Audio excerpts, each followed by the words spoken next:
Rectification of এররের একটা video guide, যেটা আমরা আগের যে ভিডিওটা আছে সেই ভিডিওর উপর বেস করে বানিয়েছি।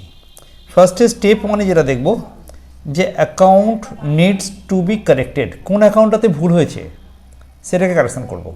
তার মানে অরিজিনাল অ্যাকাউন্টটা জানতে হবে যেখানে আমার কারেকশন চাইছি।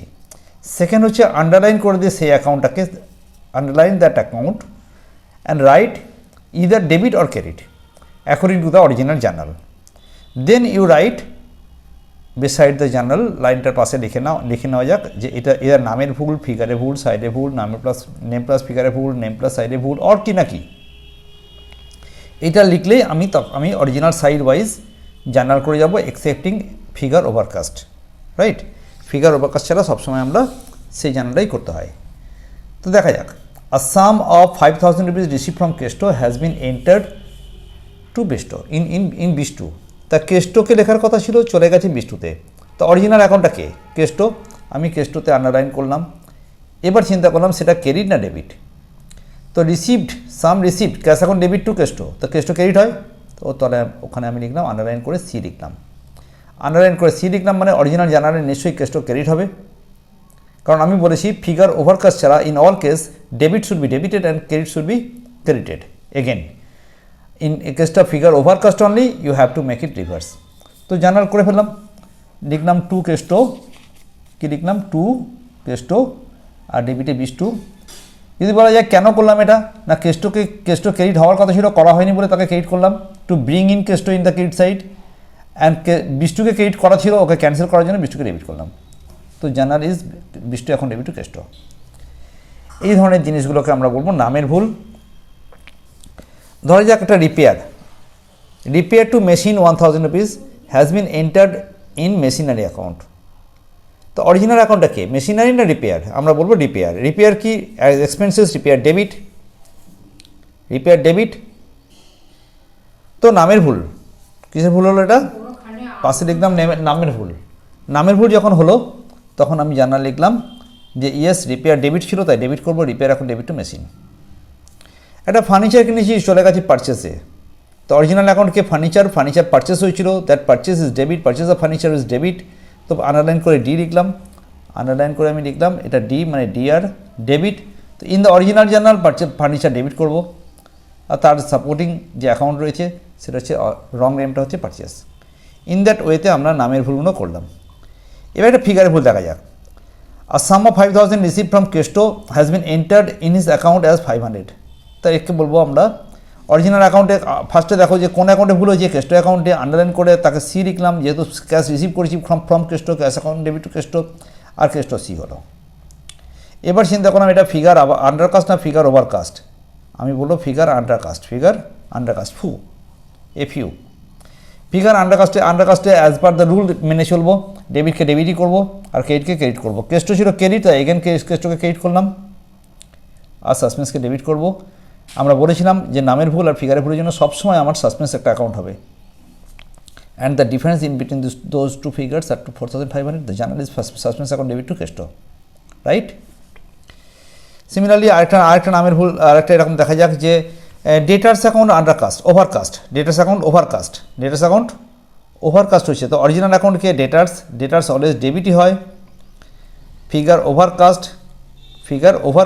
ওভারকাস্টে কী হবে না, ডেবিটকে করতে হবে ক্রেডিট আর ক্রেডিটকে করবো ডেবিট। এই একটাই মাত্র ক্ষেত্র যেখানে আমরা ডেবিটকে ক্রেডিট করবো। তো ফিগার ডেটার্সটা ছিল ডেবিট, ওটাকে আমি এখন কী করলাম, ক্রেডিট করে দিলাম, সাসপেন্স অ্যাকাউন্ট ডেবিট করে দিলাম। ওকে 1,200 টাকা ওভারকাস্ট ছিল, 1,200 টাকা দিয়ে জানার করলাম 1,200। ফাইন, বোঝার সুবিধার জন্য আরেকবার চিন্তা করা যাক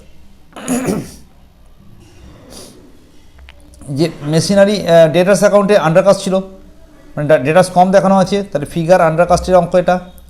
figure undercast debtors underline debit আছে, তো ডেবিটকে ডেবিটই করবো, তো ডেটার্স ডেবিট করেছি। To suspense the difference amount is the figure. Fine,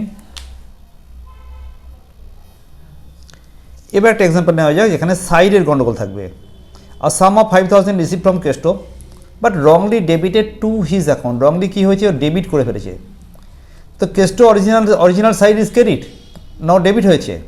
তো সাইড চেঞ্জ হলে ফিগার দুটো যোগ করতে হয়, 5,000 প্লাস 5,000, অথবা সহজ করে বলি সাইড চেঞ্জ হলে ফিগার ডাবল হয়।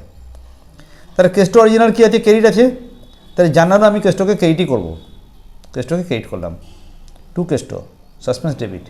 ফিগার ছিল 5000, ওটাকে বাড়িয়ে নিয়ে গিয়ে আমি 10,000 করবো, টু টাইমস করে দেবো। তাহলে suspense account debit two Keshto 10,000 is the journal. এটা হলো কিসের ভুল হলো? সাইডে ভুল। তাহলে আন্ডারলাইন করলাম, করে আমি সাইড ভুল এই কথাটা ভাবলাম একবার, এস বলে লিখে রাখলাম। পাক্কা? দেখা যাক নেম প্লাস ফিগার। আবার আমরা কেষ্টর কাছ থেকে 5,000 টাকা পেলাম। 5,000 rupees receive from Keshto, but wrongly entered in Bishtu as 5,000। তাহলে নামের বদলে নামে একটা ভুল হলো, কেষ্টর সঙ্গে বিষ্টু। আবার 5,000-এর বদলে লেখা হয়েছে কত? 50,000। তাহলে ভুলটা হয়েছে কত? Name plus figure. ভুলটা কী হলো? নেম প্লাস ফিগার দুটো ভুল হয়ে গেছে। তো ভালো কথা। কেষ্ট আন্ডারলাইন কি? ক্রেডিট না ডেবিট? Keshto underline credit. তো কেষ্ট আন্ডারলাইন ক্রেডিট মানে অরিজিনাল জার্নালে টু কেষ্ট হবে। অরিজিনাল জার্নালে আমি টু কেষ্ট লিখবো। এই যে টু কেষ্ট কত টাকা লিখবো? না, কেষ্টকে লেখার কথা ছিল 5,000 টাকা। এটা আরেকবার দেখাচ্ছি আমি, কেষ্টকে এখানে দেখাচ্ছি। টু কেষ্ট কত হবে? 5,000 টাকা, রাইট? কেষ্টর বদলে কী লিখেছি আমি? বিষ্টু। বিষ্টুতে কী করা হয়েছে? বিষ্টুকে লেখা হয়েছে 50,000 টাকা বিষ্টু লেখা হয়ে গেছে। তাহলে বিষ্টুকে কাটার জন্য আমি তাহলে ফার্স্টে নামের ভুলটাকে ঠিক করছি আমি। বিষ্টুকে লিখলাম 50,000 টাকা। এবার আমার কাছে সাসপেন্স হয়ে গেল কত? 45,000। সাসপেন্সটা ইদার নিচ মে হোগা और बीच में होगा, ঠিক আছে? সাসপেন্স হলো 45,000। পাক্কা? নেম প্লাস ফিগারের একটা এক্সাম্পল নেওয়া যাক। 1,000 rupees paid to Susmita. 1,000 rupees paid to Susmita had been debited to Susmita account as 1,500। তাহলে ছিল কত? 1,000, লিখেছি কত? 1,500। তো ফিগারে ভুল।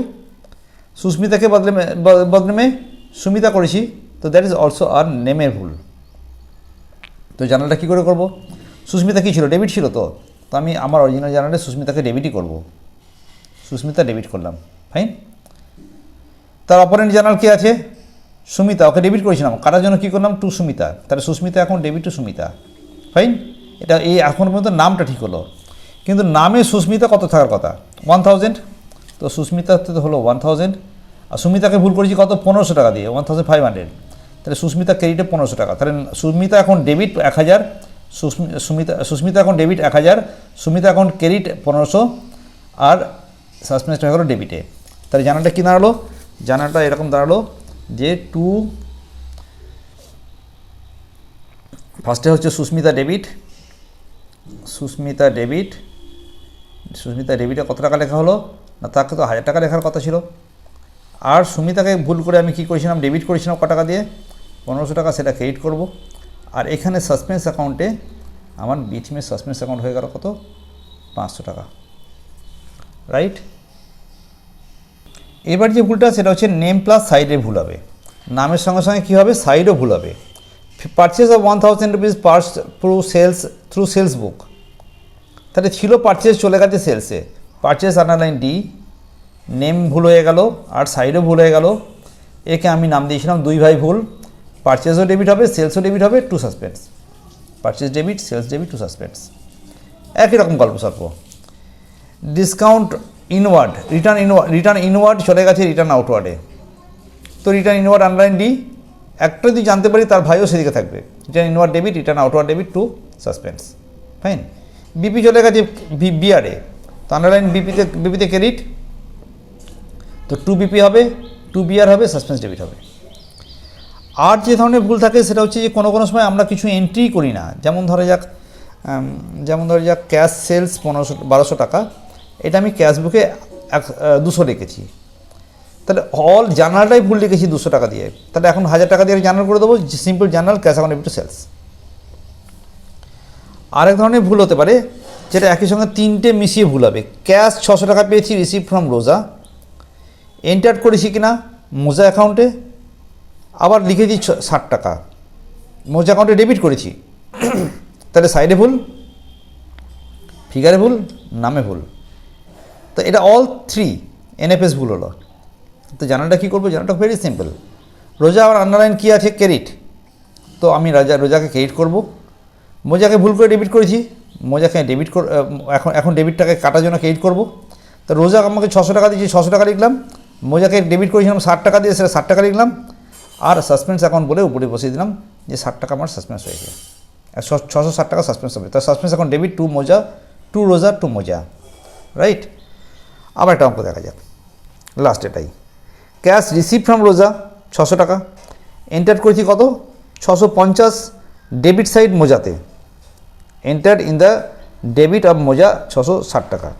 তা suspense account debit to Roja, to Moja, to রোজাতে আমি কী করেছি, ক্রেডিট করে ওকে নিয়ে এসেছি, টু মোজাকে ডেবিটটাকে ক্রেডিট করে কেটেছি 660 টাকা, আর 1260 টাকা সাসপেন্স অ্যাকাউন্ট ডেবিট করেছি। লাইনটা আবার পড়ে দিই, এটা ক্যাশ রিসিভ ফ্রম 600 ফ্রম রোজা, entered in the debit of মোজা, এন্টার করেছি কিন্তু ডেবিটে, মানে সাইড ভুল করলাম, প্লাস 660 লিখলাম। তখন ঠিক করার জন্য কী করবো, আমরা দেখবো রোজা আন্ডারলাইন ক্রেডিট আছে, তো আমি অরিজিনাল জানুয়ারি রোজাকে ক্রেডিট করব 600 টাকা দিয়ে, মোজাকে ডেবিট করেছিলাম ভুল করে, কাটার জন্য মোজাকে ক্রেডিট করলাম 660 টাকা দিয়ে, ডেবিটে কে পড়ে থাকবে, সাসপেন্স অ্যাকাউন্ট 600 প্লাস 660 মিলিয়ে 1260, পাক্কা। This is over right now.